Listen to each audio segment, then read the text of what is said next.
नमस्ते। चलिए आज आपको ले चलते हैं दुनिया की छत पर, एक ऐसी जगह जहां सड़कें आसमान से बातें करती हैं। पर ये सिर्फ एक घूमने फिरने की कहानी नहीं है, ये कहानी है पहाड़ों की, उनसे जुड़ी कहानियों की और उस हिम्मत की जो तब सामने आती है जब इंसान कुदरत की असली ताकत से टकराता है। तो सवाल ये उठता है कि दुनिया की सबसे ऊंची, सबसे वीरान सड़कें अपने अंदर आखिर क्या राज छुपाए बैठी हैं। यही सवाल हमें एक ऐसे सफर पर ले जाएगा जहां हर मोड़ पर रोमांच है और रहस्य भी। तो हर बड़े सफर की तरह हमारी कहानी भी एक सपने से शुरू होती है। एक बाइकर का सपना, जिसके लिए लेह लद्दाख का रोड ट्रिप दुनिया की हर चीज से बढ़कर था। एक ऐसा सपना जो कई सालों तक बस एक सपना ही बना रहा। ये कोई आम छुट्टी की प्लानिंग नहीं थी, नहीं, ये तो एक जुनून था। एक ऐसा खिंचाव जिसने हमारे यात्री को सालों तक बेचैन रखा। ये एक ऐसा सपना था जिसे पूरा करना ही था। पर होता है ना, जिंदगी अपने ही हिसाब से चलती है। 2011 में जो सपना देखा था, वो नौकरी, घर परिवार और जिम्मेदारियों के बीच कहीं खो सा गया। पूरे 8 साल का लंबा इंतजार, और इस इंतजार ने सफर पर जाने की चाह को और भी पक्का कर दिया था। और फिर आखिरकार 2019 में वो दिन आ ही गया। श्रीनगर से कारगिल सफर शुरू हुआ, लेकिन हिमालय वो इतनी आसानी से किसी का स्वागत नहीं करता। चुनौतियां तो पहले ही मोड़ पर इंतजार कर रही थी। सोचिए, 39 बाइकर्स का ग्रुप श्रीनगर से निकले ही थे कि पहाड़ों ने अपना असली रंग दिखाना शुरू कर दिया। पहले ही दिन मुश्किलों ने उन्हें चारों तरफ से घेर लिया।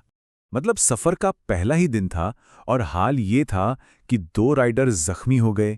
जोजिला पास के पास 2 बाइकों को काफी नुकसान पहुंचा। कई बाइकें बीच रास्ते में ही बंद पड़ गई और मंजिल से सिर्फ 20 किलोमीटर पहले एक टायर भी पंक्चर हो गया। ये तो बस एक इशारा था कि आगे का रास्ता आसान नहीं होने वाला। अब बात करते हैं वापसी के सफर की। लेह मनाली हाईवे, वो रास्ता जहां सड़कों के खतरों के साथ साथ कुछ पुरानी डरावनी कहानियां भी हवा में गूंजती हैं। और यहीं से ये सफर एक बहुत ही रहस्यमयी मोड़ लेता है। जैसे ही हमारे यात्री 21 खतरनाक मोड़ों वाले गाटा लूप्स पर पहुंचे, उन्हें कुछ अजीब सा महसूस होने लगा। एक बेचैनी, जैसे हवा में कोई अनकहा डर घुला हुआ हो। कहते हैं कि सालों पहले यहीं पर एक ट्रक ड्राइवर प्यास से तड़प तड़प कर मर गया था, और आज भी लोग मानते हैं कि उसकी आत्मा पानी मांगती है।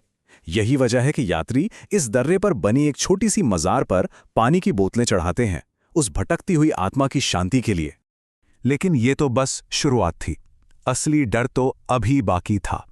हाईवे का सबसे गहरा, सबसे डरावना राज आगे इंतजार कर रहा था। बारालाचाला दर्रा और वहां की नरभक्षी की कहानी। यात्री ने खुद अपने शब्दों में बताया कि उस पल उसे कैसा महसूस हो रहा था। उसका डर सिर्फ मुश्किल रास्ते या ठंड का नहीं था, बल्कि उन कहानियों का था जो इन वीरान सड़कों पर हमेशा से जिंदा हैं। जरा सोचिए, 16,000 फीट की ऊंचाई पर एक वीरान टूटा फूटा खंडहर, शहीद सैनिक भवन।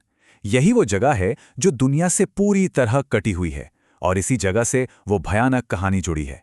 कहानी कुछ यूं है कि सालों पहले जबरदस्त बर्फबारी में 3 फौजी इस चौकी में 2 महीने तक फंसे रह गए। जब रेस्क्यू टीम वहां पहुंची तो जो उन्होंने देखा वो किसी के भी होश उड़ाने के लिए काफी था। एक आदमी दूसरे सैनिकों के शवों को खा रहा था। और यहीं पर यह कहानी और भी ज्यादा परेशान करने वाले सवाल खड़े करती है। आखिर एक अकेला आदमी 3 ट्रेन फौजियों पर कैसे काबू पा सकता है? और उससे भी बड़ा सवाल, उसने ऐसा किया ही क्यों जब पोस्ट पर खाने का पूरा सामान मौजूद था? ये बातें किसी के भी समझ से परे हैं। तो अब हमारे सामने 2 थियरीज हैं। एक है साइंटिफिक, जो कहती है कि बहुत ज्यादा अकेलापन और भूख इंसान को ऐसा बना सकती है, और दूसरी है सुपरनैचुरल, जो मानती है कि वहां कोई बुरी ताकत काम कर रही थी। अब कहानी वापस हमारे यात्री पर आती है, और यहां किस्मत एक ऐसा खेल खेलती है जिस पर यकीन करना मुश्किल है। पहाड़ की असली ताकत उसे ठीक उसी जगह पर फंसा देती है जहां वो भयानक कहानी घटी थी। जरा सोच कर देखिए, जिस जगह की डरावनी कहानी अभी अभी आपके दिमाग में घूम रही है, कुदरत आपको ठीक उसी जगह पर लाके फंसा दे। ताजा बर्फबारी की वजह से बारालाचाला दर्रा बंद हो गया और सफर वहीं रुक गया।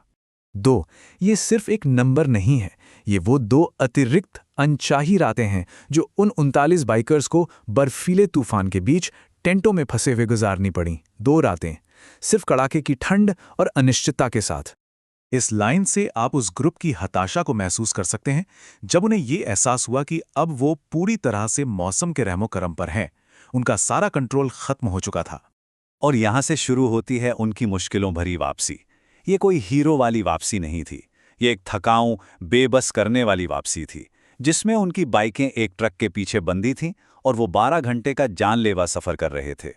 सफर का अंत भी उतना ही थका देने वाला था। लेह से श्रीनगर तक की 16 घंटे की बस यात्रा, जो सफर एक सपने जैसा शुरू हुआ था, वो अब पहाड़ों से बचकर भागने की एक जद्दोजहद बन चुका था। तो आखिर में सवाल वही है, असली खौफ क्या है? वो भूत प्रेत की कहानियां जो इन सड़कों पर सुनी सुनाई जाती हैं, या फिर पहाड़ की वो बेरहम ताकत जो किसी को भी झुका सकती है? ये कहानी हमें इसी सवाल के साथ छोड़ जाती है। शायद असली भूत तो खुद ये पहाड़ ही है।